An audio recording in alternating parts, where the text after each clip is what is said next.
राम राम।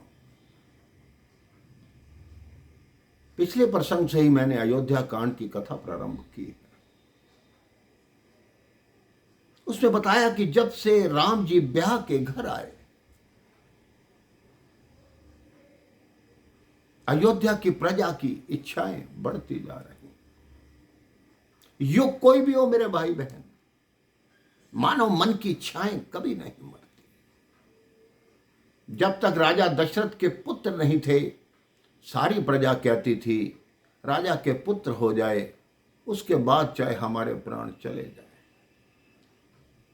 एक की जगह 4 पुत्र हो गए।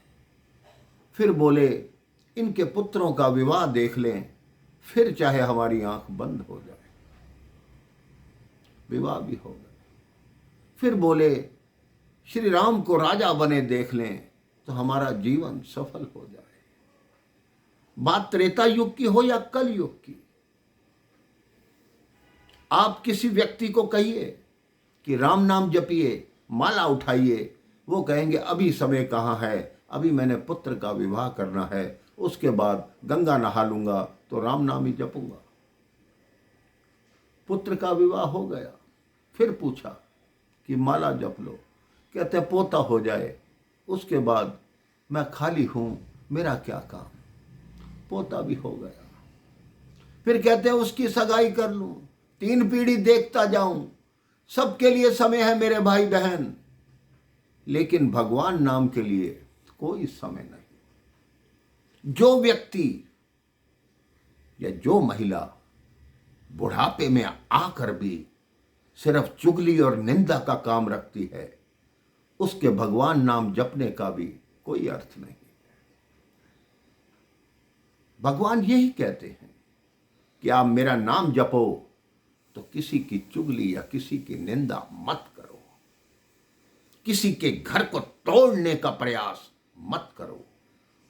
अगर आप सिर्फ 2 मीठे बोल बोलेंगे तो छोटे से लेके बड़े तक सब आपका सम्मान करेंगे। कोई आपसे धन नहीं मांगता, आपसे आशीर्वाद मांगता है। आशीर्वाद तो कम से कम प्यार से दीजिए। अब दशरथ जी ने आईना देखा कि मुकुट टेढ़ा हो गया, कान के पास सफेद बाल आ गए। मुकुट टेढ़ा अर्थात सत्ता टेढ़ी। मेरे भाई बहन, आज हम मुकुट नहीं पहनते, लेकिन जब आप बूढ़े हो जाएं तो अपना सब कुछ अपने बच्चों को सौंप दीजिए। आप ये सोचें कि मेरा मुकुट कैसे टेढ़ा हुआ।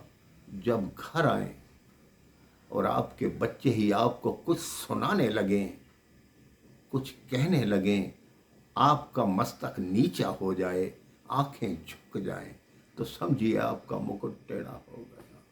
अब आपकी सुनवाई कोई नहीं। एक धर्म पत्नी ऐसी होती है मेरे भाई बहन,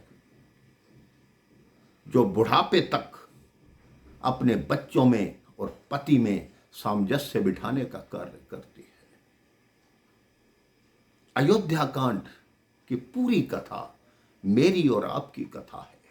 मैं कुछ भी कहूंगा, आपको यही प्रतीत होगा कि हमारे बारे में ही बोल रहा है, क्योंकि अयोध्या कांड, अयोध्या का नाम ही ऐसा है, अयोध्या, जिसमें कभी युद्ध नहीं हुआ, वही अयोध्या। अब महाराज दशरथ जी ने गुरु वशिष्ठ जी से मंत्रणा की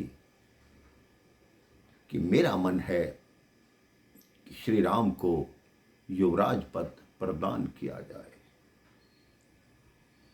गुरुदेव ने कहा यह आपके मन में बहुत अच्छा विचार आया है, लेकिन आप अपने मंत्रीगणों और सभासदों से इसका विचार विमर्श कर लीजिए।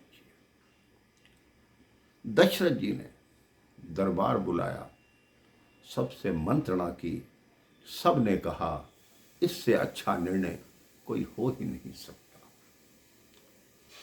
गुरु वशिष्ठ से कहा गया कि राम के राज्य का मुहूर्त निकालिए। गुरु वशिष्ठ ने कहा राम के राज्य के विषय में एक अजीब मुहूर्त है। इसके आगे की कथा मैं आपको अगले प्रसंग में सुनाऊंगा। राम राम, जय श्री राम।